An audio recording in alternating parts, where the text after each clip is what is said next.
मिटकरींच्या कारवर हल्ला करणाऱ्या मनसे पदाधिकाऱ्याचा मिटकरींसोबतचा फोटो समोर, दोघांचा एकत्रित फोटो समोर आल्यानं चर्चांना उधाण। आरएसएस ही जागतिक थिंक टँक संघटना, उपराष्ट्रपती जगदीप धनखड यांचं वक्तव्य। आरएसएसला देशाच्या विकासात सहभागी होण्याचे घटनात्मक अधिकार असल्याचंही केलं विधान। आजपासून शेतकऱ्यांच्या दुधाला 30 रुपये हमीभाव देणार, डेअरीसाठी बंधनकारक। दुग्ध विकास मंत्री राधाकृष्ण विखे पाटलांचे आदेश। शरद पवारांना समाजाचे 225 आमदार निवडून आणायचे असं पवार म्हणतात। प्रकाश आंबेडकरांचा पवारांवर पुन्हा घणाघात। मराठ्यांना स्वतंत्र आरक्षण द्या, ओबीसी आरक्षणात फक्त ओबीसीच हवेत, प्रकाश आंबेडकरांचा जरांगेंना टोला। छत्रपती शिवाजी महाराज नसते तर आज माझं नाव वेगळं असतं, राज्यपाल CP राधाकृष्णन यांचं शपथविधीवेळीच मोठं विधान। मुंबई साखळी बॉम्बस्फोटातील प्रमुख आरोपी अबू सालेमला नाशिक रोड कारागृहातून हलवलं। अबू सालेमला उद्या कोर्टात हजर करणार।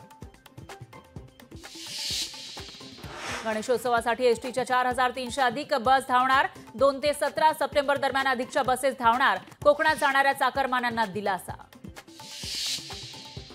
पोलीस परिवाराच्या प्रलंबित समस्यांच्या निराकरणासाठी गृह विभागाकडून 11 सदस्यांची समिती गठीत। गृहमंत्री देवेंद्र फडणवीस समितीचे अध्यक्ष। दिल्लीत पावसाचा रेड अलर्ट, रात्रभर मुसळधार पाऊस आणि भाजी मार्केट भागामध्ये मोठ्या प्रमाणात साचलं पाणी, तर घरांचीही पडझड।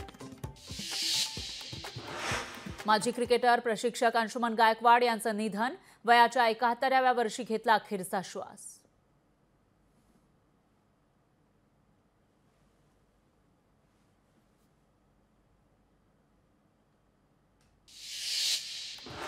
रामटेक मतदारसंघातील 6 काँग्रेस पदाधिकाऱ्यांचं निलंबन, लोकसभेत पक्षाविरोधात काम केल्यानं 6 वर्षांसाठी पक्षातून निलंबित। केरळमध्ये आपत्तीचा अलर्ट देण्यात हवामान खातं अपयशी, केंद्र सरकारकडून इशारा मिळाला नसल्याचा केरळ सरकारचा दावा। अर्जित सिंगला हायकोर्टाचा दिलासा, अर्जितच्या व्यक्तिमत्वाशी निगडीत कोणतीही गोष्ट कॉपी करण्यास हायकोर्टाची मनाई। हिंगोलीमध्ये मागील 8 दिवसांपासून मुसळधार पाऊस, पावसामुळे सिद्धेश्वर धरणाच्या पाणी पातळीत वाढ, सध्या धरणात 28% पाणीसाठा। सांगलीच्या चांदोली धरण परिसरात संततधार पाऊस, 24 तासात 85 मिलीमीटर पावसाची नोंद, चांदोली धरण 86% भरलं। कोल्हापूर जिल्ह्यामध्ये आज पावसाचा ऑरेंज अलर्ट, पंचगंगा नदी धोक्याच्या पातळी खाली, मात्र कोल्हापूर जिल्ह्यातील 75 बंधारे अद्यापही पाण्याखाली। दक्षिण मुंबईतील पंचतारांकित हॉटेलमध्ये अतिरेकी हल्ल्याचा फोन, मध्य प्रदेशातील एका मनोरुग्णानं फोन केल्याचं समोर।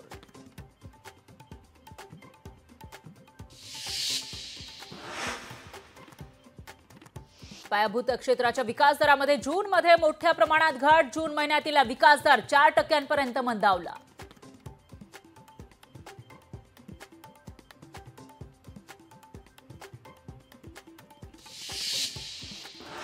साताऱ्यातील दहिवडीमधील विकास कामांना राष्ट्रवादीच्या नगरसेवकांनी विरोध केल्याचा ग्रामस्थांचा आरोप, नगरपंचायतीसमोर नागरिकांकडून चिखल स्नान करण्याचा इशारा।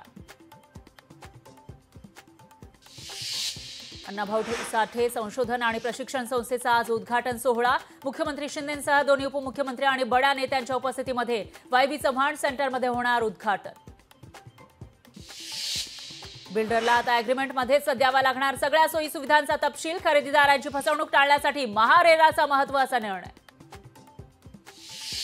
वंचितची आरक्षण बचाव यात्रा आज परभणी जिल्ह्यात दाखल होणार, संध्याकाळी पाथरीमध्ये प्रकाश आंबेडकरांची जाहीर सभा। ओबीसीना सहकार्य न करणाऱ्या राजकीय पक्षांना निवडणुकीत जागा दाखवू, ओबीसी नेते TP मुंडेंचा राजकीय पक्षांना इशारा। शाळेतील मध्यान्ह भोजनाच्या अन्नाच्या दर्जाची तपासणी करा, मुंबई हायकोर्टाचे पालिकेला आदेश, शाळांना नियमित आणि आकस्मिक भेट देऊन तपासणी करण्याचेही आदेश।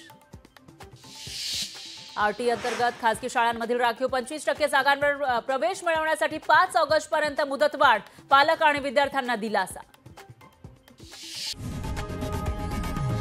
लोकशाही मराठी ऐका, पहा, जागरूक रहा।